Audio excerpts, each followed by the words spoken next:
We're in Psalm 52. Now, Psalm 51 was David as a more aged man, as a king. He had committed adultery and murder, and he was repenting. Well, when we turn the page to Psalm 52, we go way back to David's youth. He has been anointed king. He has slain Goliath. Saul is jealous. Saul is melting down in pride and a wicked spirit. God's rejected him. David has been appointed and anointed the next king, but Saul's trying to prevent that.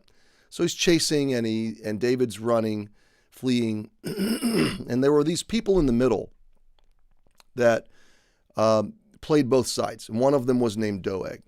Doeg was a man who outed David or betrayed him. And you can read that story in 1 Samuel 21, 1 through 9 and 22, 6 through 23.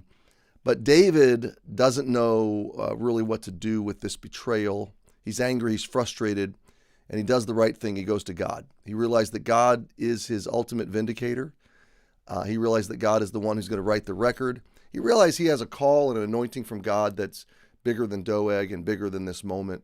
And so he goes to God. And this is where the Psalms are so powerful. Again, they help us to process human experience, human emotions. And in this moment, David's going to process with raw terms and emotions with God. He's going to process betrayal. Our tradition when we open a new psalm is that we set it up. We understand kind of the background if we can. And then we read the psalm and kind of just leave it there and let our hearts and mind meditate on it. And then we dive in. So there's 9 verses to this psalm. And the title is to the chief musician, maskil, which is probably a musical instrument, a psalm of David when Doeg the Edomite came and told Saul and said unto him, David is come to the house of Ahimelech. So Doeg betrays David's hiding place, okay, in an effort to be accepted by Saul. Doeg was an Edomite, which means he was from the land of Edom, descendant of Esau. He came from the land to the east of the Jordan River, outside of the borders of Israel. So he wasn't Jewish, and he was really playing both sides. And in this moment, he betrays David. So David, what does he do in the face of betrayal? He writes a psalm. He has his devotions. He walks with God. What an amazing practice. What an amazing discipline. So we're going to read 9 verses, and then I'm going to send you on your way, okay? So verse 1, why boastest thou thyself in mischief, O mighty man? The goodness of God endureth continually. Thy tongue deviseth mischiefs, like a sharp razor, working deceitfully. Thou lovest evil more than good, and lying rather than speak righteousness. Selah. Thou lovest all devouring words, O thou deceitful tongue. God shall likewise destroy thee forever. He shall take thee away, and pluck thee out of thy dwelling place, and root thee out of the land of the living. Selah. The righteous also shall see and fear, and shall laugh at him. Lo, this is the man that made not God his strength, but trusted in the abundance of his riches, and strengthened himself in his wickedness. But I am like a green olive tree in the house of God.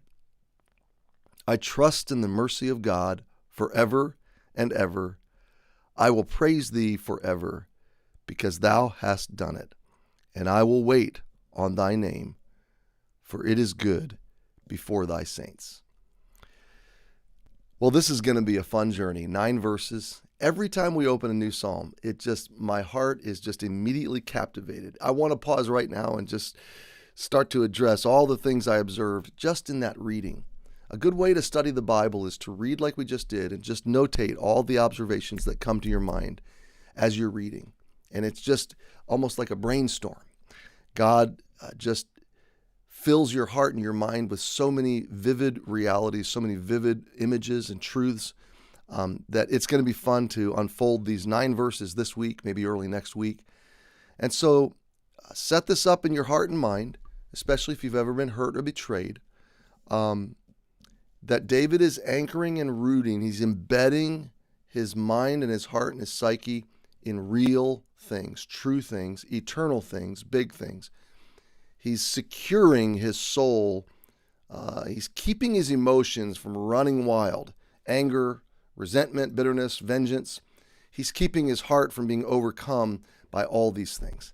We'll unfold it beginning again tomorrow. Psalm 52, David's processing of deep betrayal and horrible vulnerability. But isn't he resting in God? And that's how I hope you will live today. Have a great day. We'll see you tomorrow.